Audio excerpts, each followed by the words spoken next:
Welcome to base educator. तो आज हम पढ़ेंगे प्रकाश का प्रिज्म द्वारा अपवर्तन, refraction of light through prism.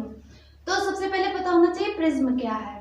तो किसी समान व पारदर्शी माध्यम का वह भाग जो किसी कोण पर झुके दो समतल पृष्ठों से घिरा होता है प्रिज्म कहलाता है। प्रिज्म के जिन दो पृष्ठों से प्रकाश का अपवर्तन होता है अपवर्तक पृष्ठ कहलाते हैं। ये दोनों तरफ के पृष्ठ अपवर्तक पृष्ठ कहलाते हैं।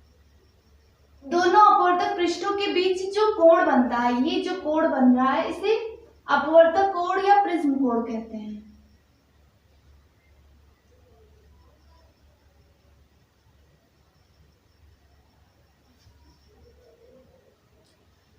तथा जो अपवर्तक पृष्ठ जिस कोण पर मिलते हैं उसे अपवर्तक कोण कहते हैं। ये जो कोण है जिस पर दोनों पृष्ठ ऐसे मिलते हैं उसे अपवर्तक कोण कहते हैं।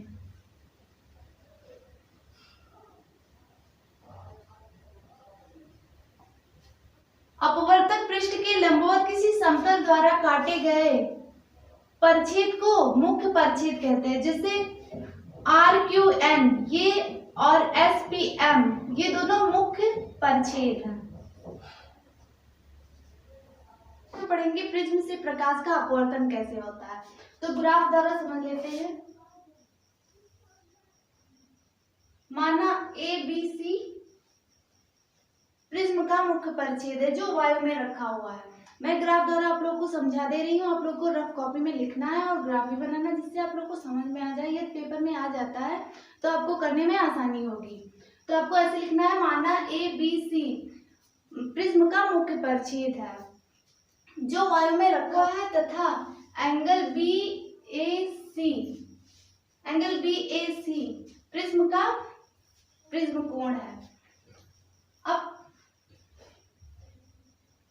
लिखना है, माना कोई प्रकाश की किरणें P प्रिज्म के अपवर्तक पृष्ठ AB पर बिंदु Q पर मिलती हैं। मैंने आपको बताया है जब प्रकाश की किरणें विरल माध्यम से सघन माध्यम में जाती हैं तो वह अवलंब की ओर झुक जाती है। ये समझ लो ये अवलंब है।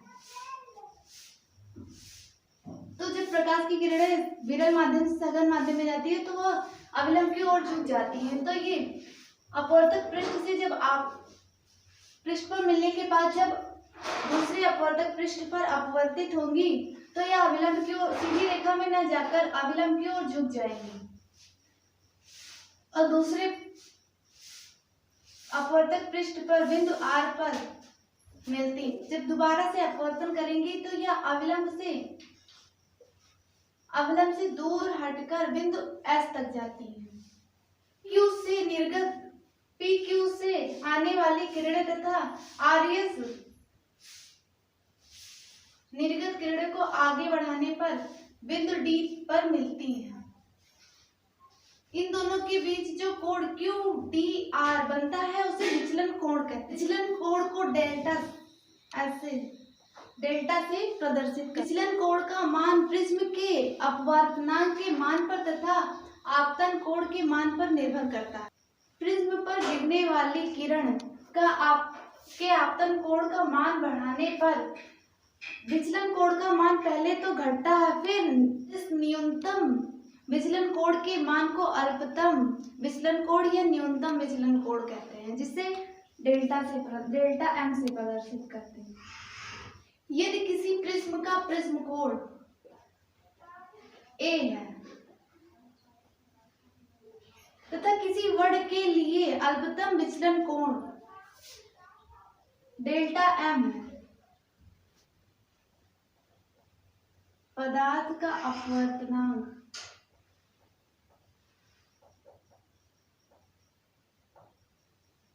N =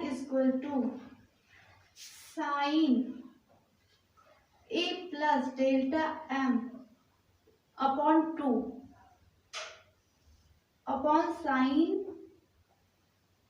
A अपॉन 2 का अपवर्तनांक निकालने के लिए इस सूत्र का हम प्रयोग करेंगे, जहां आपतन कोण I =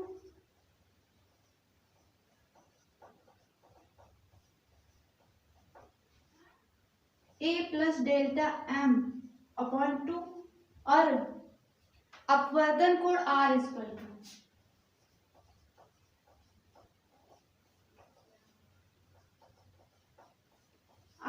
टू A/2 होगा।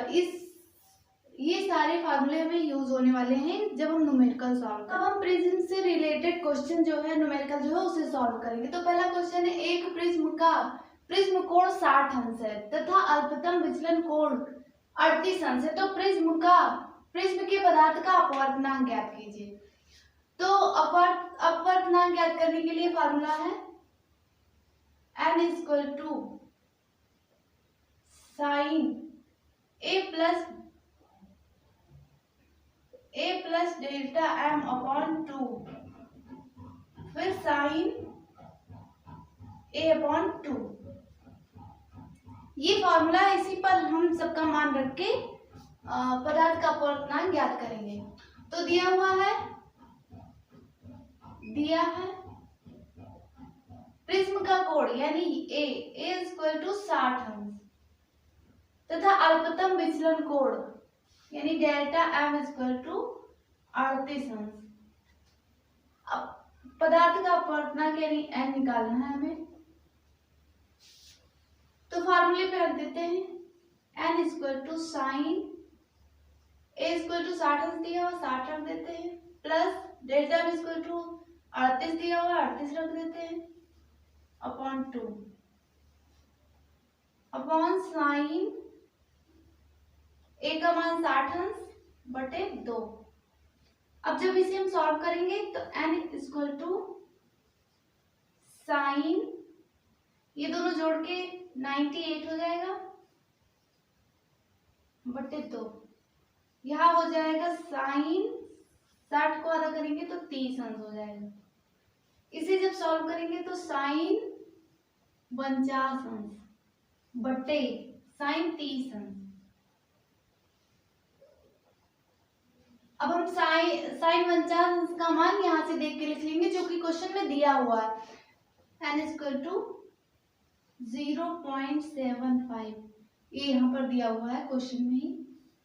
साइन 30 का मान 1/2 दिया हुआ है। अब जब इसे हम सॉल्व करेंगे तो n इक्वल टू 1.5 आंसर आ जाएगा, यानी पदार्थ का अपवर्तनांक 1.5 होगा।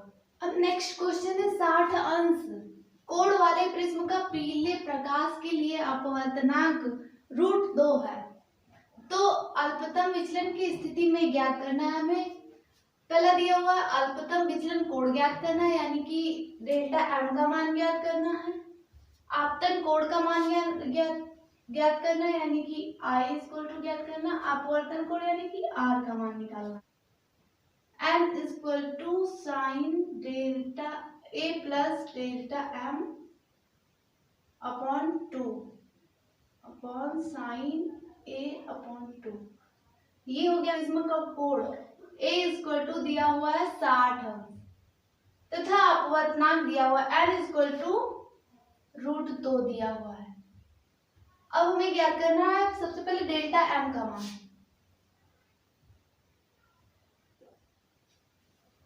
तो सूत्र पर रख देते हैं n का मान दिया हुआ है √2, तो √2 बराबर sign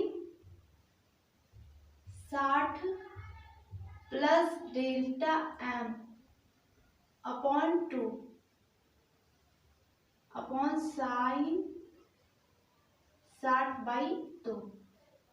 √2 equal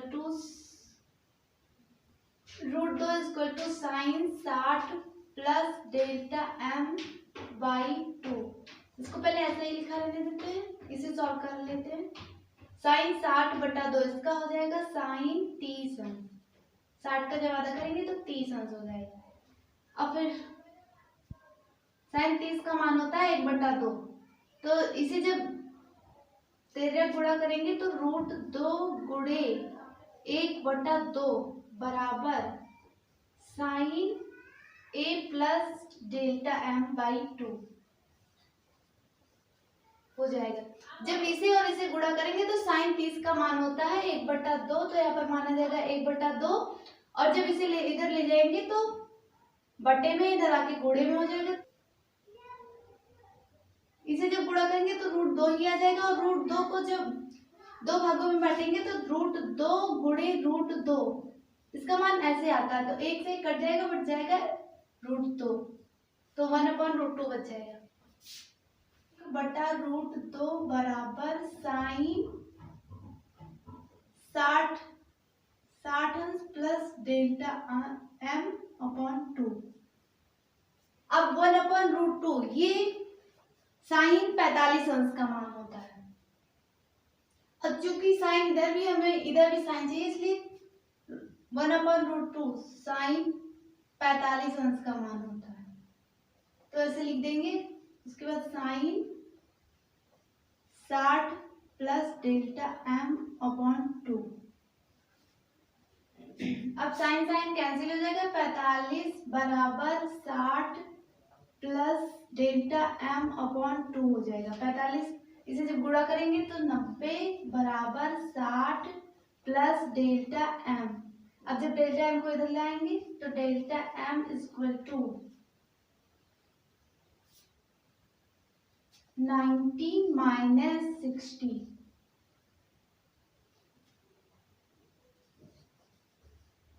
delta m equal to 30, यानी कि अल्पतम विचलन कोण का मान 30 अंश निकल आया। अब हमें ज्ञात करना है आपतन कोण का मान। आपतन कोण का मान यानी कि I का मान निकालना है। तो ए प्रिज्म कोण 60 अंश दिया हुआ है। अपवर्तनांक विचलन कोण का मान हमने अभी निकाला है 30 अंश, उसे रख देंगे। अब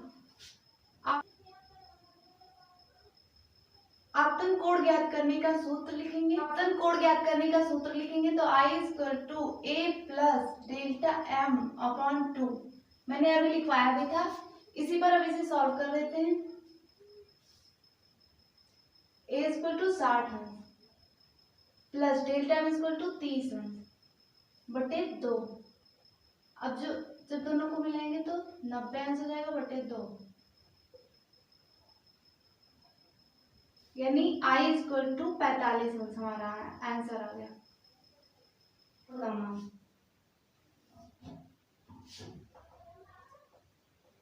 अपवर्तन कोण